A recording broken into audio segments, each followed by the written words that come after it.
اگر صحابہ کرام جو ہیں وہ کس طرح رشتہ بھیجتے تھے، کسی عورت کو کہہ دیتے تھے یا وہ صحابی خود جا کے ان کے والد کو کہہ دیتا تھا؟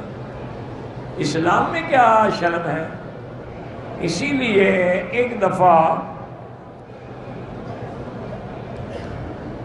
سیدنا عثمان رضی اللہ تعالی عنہ کو سیدنا عمر نے خود جا کے اپنی بیٹی کا رشتہ پیش کیا،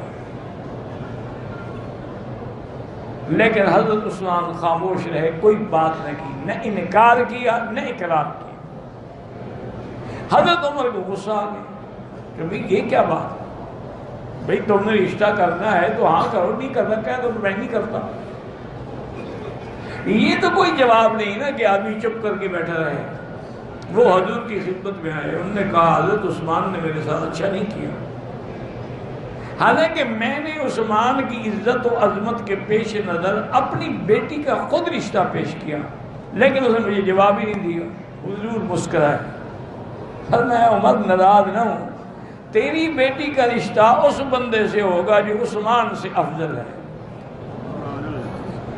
اور عثمان کا اس لڑکی سے رشتہ ہوگا جو تیری بیٹی سے افضل ہے۔ حضرت عمر کہتے ہیں مجھے مسئلہ سمجھ نہ آیا، لیکن بعد میں جب میری بیٹی حضور کی بیوی بنی تو مجھے سمجھ آ گیا عثمان سے تو حضور کی شان زیادہ ہے، اور حضور کی بیٹی جب عثمان کی بیوی بنی مجھے سمجھ آ گیا کہ میری بیٹی سے تو حضور کی بیٹی کی شان زیادہ ہے۔ ایک لڑکے کو اپنے رشتے کے لیے کیا دیکھنا چاہیے کہ لڑکی دیندار ہو، اگر وہ نماز نہیں پڑھتی ہے جو خدا کی غدار ہے اور تیری کبھی وفادار نہیں بن سکتی۔